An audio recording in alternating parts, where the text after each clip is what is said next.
Welcome back to Nader's Game Picks, ladies and gentlemen. Overall record now, better week. Overall record 101-77. I had a 9-5 record last week. My upside alert of the week: Titans over the Seahawks. Didn't fall through. The Titans had a good showing though, so good to see for their number one overall pick looking better. Cowboys beat the Eagles 24-21. My prediction was 25-21. I'm not gonna hate though. A win is a win, and I'm good with that. Thursday Night Football, I had the Bills over the Texans. Texans ended up winning that game, coming back in the over 500 in the win column now. A couple other notables. You got the Buccaneers, predicted them losing by 7. They lost by 27 points. The teams on bye.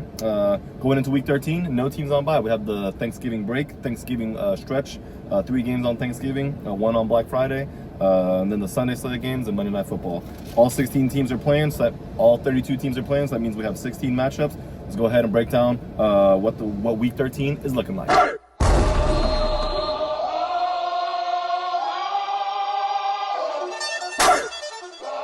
Here comes the looking like we are going to start with the Packers at the Lions, ladies and gentlemen. The Lions, first game of the year, they went at the Packers. Kind of didn't. I think they failed to score double-digit points. They may have gotten 16 late in that game on an offensive touchdown. They're coming off of a nail biter against the Giants, in which they won in overtime. Jahmyr Gibbs looking like the best offensive weapon in football. That's going to be what the Packers are going to have to neutralize, coming off of a big win against a division opponent at home. Both these two teams are, 2 games are in the playoffs currently, playing each other again. The Packers have to play the Bears twice, the team that's currently leading the NFC North.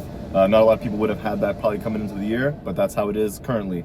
The Packers, historically on Thanksgiving, have played the Lions pretty well, but now the Lions have had their number in the last couple of years. So Jordan Love, I think he has to, this is a big game for him. The Packers were without Josh Jacobs last week. It's going to be depending on this game. He's going to be questionable to play. And the Lions, if the Packers stop Jahmyr Gibbs, the Lions are going to have to find ways to get David Montgomery involved, as he didn't really play much of a factor last game either. I don't expect the Packers to give up as many rushing yards as the Giants did, but I do think the Lions at home more favorable here. So I am picking them to win over a score of 28-23. And our second Thanksgiving matchup is the Chiefs at the Cowboys. Cowboys coming off a big win, down 21 points, ties second largest comeback in franchise history. Three of which before came on the road. This was the first game they did that at home. Big there. The Chiefs were struggling against the Colts. They ended up winning at home in overtime, keeping them from going under 500 the first time in the Patrick Mahomes, Andy Reid coached era. So now this game is going to be another test. There's a perennial up and coming team, hungry right here. The Cowboys playing very inspired, playing some great football on offense and defense. Obviously shooting themselves in the foot didn't help them early in the first half against the Eagles. If they want to have that same success against the Chiefs team, they got to play evenly the whole game. And for the Chiefs, I expect Patrick Mahomes to try to improvise, as Trey Smith, their right guard, is going to be out this game as well. The Cowboys' interior pressure has really improved the last couple of weeks since the trade deadline when they got Quinnen Williams, and I expect that success to foster here. Cowboys got to find ways to eliminate Rashee Rice. I think he's going to be Patrick Mahomes' favorite target. This is coming back to Dallas for him, went to SMU. But I think the Dallas Cowboys are going to be on top of that. I think Coach Eberflus has way more trust in his team, and the defensive players are trusting the scheme back. It's going to be a good game. I think the Cowboys do win at home, extending them to a 3-game win streak, and beating the Chiefs with a score of 34-26. And then finally, the final game on Thursday night is going to be Bengals at Ravens. Ravens at home have won 5 straight games since Lamar Jackson came back from injury. Division game here. I think they take care of business. The Bengals, they'll get Jamar Chase back for this game. I remember last year he torched the Ravens for 280 receiving yards in a losing effort, 260 I believe. This time around it might be similar. The Ravens just anyone but him. T. Higgins suffered an injury last week, so it's going to be hard on the Bengals. Defense played better last week against the Patriots, but against this Ravens team, it's going to be, if they can't stop the run, it's going to be hard on them all around. I do think the Ravens win at home with a score of 32-13. And then Black Friday, we have the Bears at the Eagles. The Chicago Bears also, they did have one loss there against the Ravens a couple weeks back, but they've won 6 of their last 7. And I think against the Eagles team, kind of teetering a little bit. Offensive line had issues, keeping Jalen Hurts clean in the pocket against the Cowboys. I think the Bears are going to probably try to replicate that success, try to get interior pressure, and try to match all fours. Obviously, A.J. Brown had the best game of the season so far, and that may not be something the Eagles want to get away from. And Saquon Barkley only had 22 rushing yards and was more of a factor receiving the ball out the backfield. I think if the Bears can neutralize those things, keep the Eagles from scoring when they get to the red zone, which is where they're most dangerous, keeping them from getting into third and short yardage where they can do their signature play. But I do think keeping them in third and medium to long is going to be the recipe to get this Eagles offense off the field. I think the Bears come into the Eagles, come into the Philadelphia, and and then shock some heads, making a lot of talking people question what the Eagles are really going through. Could this be a collapse? Could this not be? It's only week 13, still a long way to the playoffs. I think the Bears win here and score 24-20. 49ers at the Rams. Now we are into our Sunday slate of games, 1 p.m. Eastern time. 49ers at the Browns. I think the Browns have the best defensive player in the league in Myles Garrett.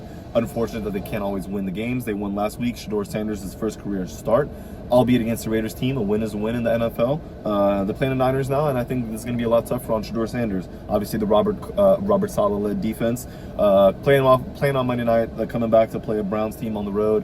This could be a trap game, could cause some issues for them because 49ers, Seahawks, and Rams are in a tight NFC West race that's going to come down crazy towards the end of the year. But I do think they have to take care of business here. It's not going to be pretty. The Browns are going to be close, but I think they don't have enough.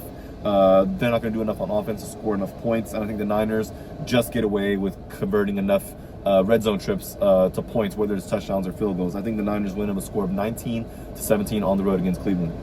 Jaguars at the Titans, division rival here. Jaguars coming off a big win against the Cardinals team. I had them losing by 3. The Cardinals ended up. I had the Jaguars losing by 3. The Jaguars ended up winning by 3. Titans. I think Cam Ward, showed a lot of promise last week against a good defense. In this matchup here, I think that it favors the Jaguars. They have to stay on top of it. They have to take care of this business as the Colts and the Texans are in now both the winning column. I only see the Colts in the first and the Texans in the winning column. They're also playing each other, so the Jaguars got to take care of business here and make sure they keep their chance alive to win the AFC South Division. Trevor Lawrence is going to have to play mistake-free to get this done. If not, I think the Titans can take advantage of this, so I'll be on the lookout here. I think the Jaguars do win on the road with a score of 25-18. Now to our second AFC South matchup of the week. And this is also going to be my upset alert of the week. My upset alert of the week is going to be the Texans beating the Colts because the Colts are at home. They obviously could have they coming off of a loss. Texans coming off of a win. Maybe not the biggest upset, but I think it is an upset because the Colts are at home. This is the first matchup between these two. They play each other later in the year as well. I think the Texans will be playing with Davis Mills, 3-0. He's a 3-0 as a starter so far. C.J. Stroud is still questionable to return, but I think they want to ride the hot hand here. Obviously, he hasn't been blowing people away with any numbers, but he's putting the ball in the right places, keeping the ball out of harm's way, finding Nico Collins, finding the young rookies, finding Dalton Schultz, doing a good job. And Woody Marks out the backfield have been a very good complement to this Texans running game. So I think the Texans can make some noise here. I think the Colts, playing they did play a good Chiefs defense, but they were in the lead. But now they're playing a good defense all around that's going to relentlessly come after you. I think Jonathan Taylor is the key for the Colts' success, and if the Texans can neutralize him, I can see this being a long day for the Colts offense. So I think the Texans win in the end on the road with a score of 21-19 as Hassanators Week 13 upset alert of the week. Saints at the Dolphins. I think the Dolphins coming off the bye week. Saints had a rough outing against the Kirk Cousins-led Atlanta Falcons. Dolphins at home. I think they're got a good chance here. The Saints as well. They haven't really gotten nothing going with Alvin Kamara. I know there was a fumble exchange by the quarterback and Kamara in a possession last week in that game. I think they need to figure something out there, try to get him going. Chris Olave has been very solid this year, but he can't do it by himself. So I think that's going to be key for the Saints. I think the Dolphins as well. Devon Achane, give him the ball. But I think the Saints might key on him, so maybe that opens the door for Ollie Gordon, their backup running back, and then Jalen Waddle. Obviously, he can take advantage of some matchups here, depending on how the Saints want to play their coverage. But I think the Dolphins prevail at home, coming off the bye, play strong, and they're still not out of this playoff race. I think they win with a score of 30-20 over the Saints. Falcons had the Jets. As talked about the Falcons, they had started Kirk Cousins as Michael Penix Jr. was out with an injury. Pretty big day for him, finding Darnell Mooney for a touchdown. It seemed like he hasn't scored in a while. I'd like to see him get Bijan Robinson going against the Jets here. Obviously, the Jets did a good job against Derrick Henry of the Ravens last week. 21 carries for 64 yards. He did score 2 touchdowns, but obviously averaging 3.2 yards per carry, or 3 yards even a carry. That's pretty good by the defense. And if they can do that to Bijan Robinson, the Jets will have a chance. Starting Tyrod Taylor, it'll be hard for them against the Falcons defense, who had a big game last week, and have to continue that going as they're not out of the NFC South race, although they've had a pretty poor last 5 weeks. I think they can pull this off. I think the Jets at home matched up good against the team, but I think the Cardinals, led by a veteran Kirk Cousins, the Falcons, Kirk has seen a lot of different defenses, and although this Jets defense is playing a little better and inspired, I think he'll be able to pick his matchups and come out with a win here. I think the Falcons win at MetLife Stadium with a score of 27-21. Cardinals at the Buccaneers. This was a hard game for me to pick. I've picked the Cardinals to win a handful of games the last couple of weeks. They've lost each one, albeit close. I think Jacoby Brissett has a good matchup against the Bucs defense, who's given up a lot of yards. And then I don't know who they're going to come out there with quarterback, as Baker Mayfield hurt his shoulder. But I do think the Buccaneers at home will probably find the right things. Will probably be the one in the end to come out here. The Cardinals have not proven they can win close, even though they're in control of the game through the first two to three quarters. I think a similar thing happens here. I think the Buccaneers find some magic in their running game. The rookie D lineman for the Cardinals, Walter Nolan, has played very good. I think he might wreck the interior of this offensive line. So I expect the Bucs to get the ball out quick, finding their tight ends and receivers. So depending on who comes back healthy for the Bucs, I think they finish this game simply because the Cardinals have proven that they cannot. So I'm picking the Bucs to win at home, 30-28. Although this result could be completely different from what I'm predicting. Rams at the Panthers. Last afternoon game before last day game before the afternoon midday starts. Rams at the Panthers. The Panthers lost against the NFC West team last week on the road. Now they're coming home. Rams are one of the hottest teams in the NFC. I think they have. I think the Panthers actually match up well. J.C. Horn. I think Mike Jackson will be put on Mike Jackson on Nakua, J.C. Horn on Devontae Adams. Devontae Adams leading the league in receiving touchdowns. Not so much hurting people in the open field as he used to, as he's only 50% catch percentage target and catch percentage. But Puka Nakua is the team's heavy worker. Doing all the blocks, stretch zone, play action. Matthew Stafford on the MVP level. I think the Panthers interior can get pressure on this Rams on Stafford, and they're going to have to here if they want a chance. I think Tedero McMillan, the Panthers rookie wide receiver, can take advantage of this Rams secondary. But the Panthers have to make sure they protect Bryce Young, as this Rams front seven is relentless. If they can't protect him, it's going to be a long day for Bryce Young. I think the Rams do win in the end of a score of 29-17 on the road against the Panthers. Now 4:05 Eastern time slot here. Vikings at the Seahawks. Vikings have played the Seahawks pretty good in previous years. Struggling quarterback here. I think J.J. McCarthy's going to be out with a concussion, or I think he suffered a concussion. Carson Wentz is not going to be behind him. Their third string quarterback. I apologize. I don't know what his name is. But the Seahawks, I think they take care of business. Be on the lookout for Jackson Smith and Jigba being double, potentially triple team, as he's on pace for 2,000 receiving yards this season. First receiver to do that. And the Seahawks have been consistent running the ball with Kenneth Walker and Zach Charbonnet.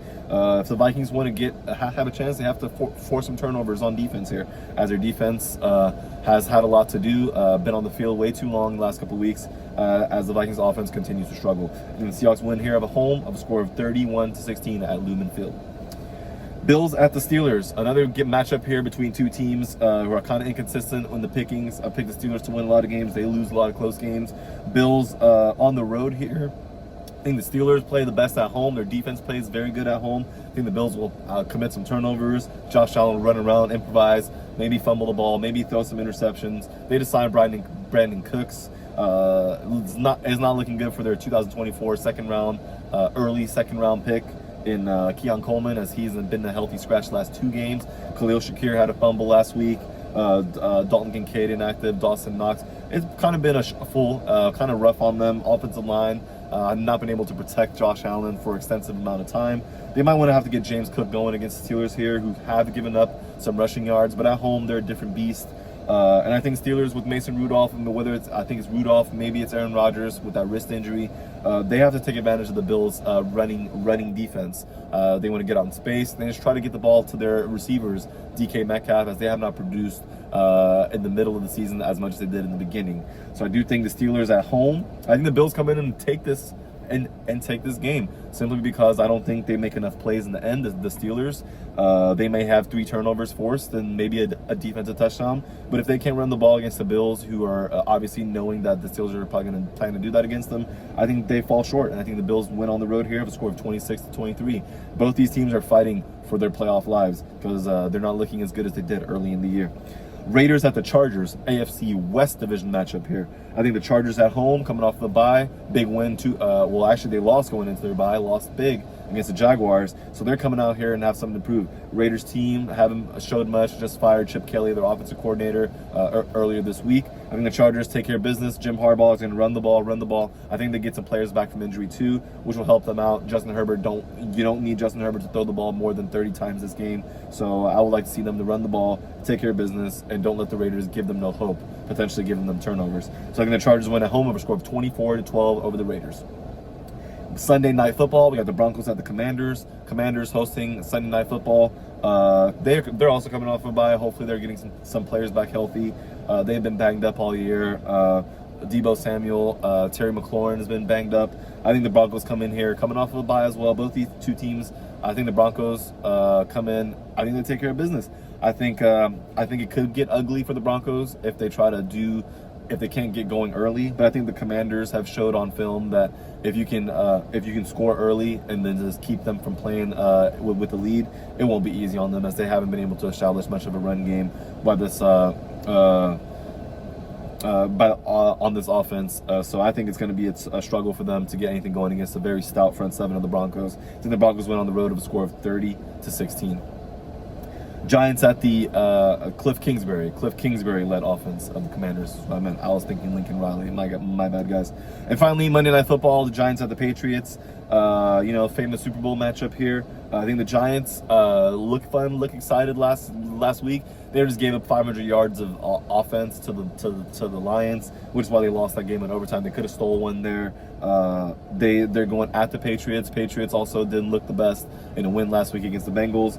I think the Patriots want to play mistake-free, but I think the Giants will fly around, try to make plays. But I do think in the end, with Jameis Winston starting, it's not going to be enough. I think if they get trips into the red zone, they're not going to be able to convert, as I think the Giants, just like against the Lions, scored on a lot of deep plays, 30-plus yards, not getting methodically into the red zone and then scoring like that. I think that's what's going to be the key for the Patriots to stop, and I think the Giants defense is not going to be able to stop the Patriots from doing that when they make the trips into the red zone. So I think the Patriots win. Although the Patriots have struggled and kicked field goals, I think this is where they're able to figure that out. I think the Patriots win of a score of 27-22, giving them now 11 wins on the season. Obviously 16 matchups for week 13, guys. Thanksgiving, I think there's a couple more bye weeks. Maybe week 14 is the last week, maybe 15, I'm not sure. But we'll break that down for you next week. As wish everyone a very blessed Thanksgiving. Take care of your family, make sure you tell them you love them, all that good stuff. And I'll see you guys on the next one. Until then, I hope everybody stays safe, and all these players. Hopefully, I hope an injury-free week of football. As always, this is Naderade, and I'm gonna be out. See you guys on the next one.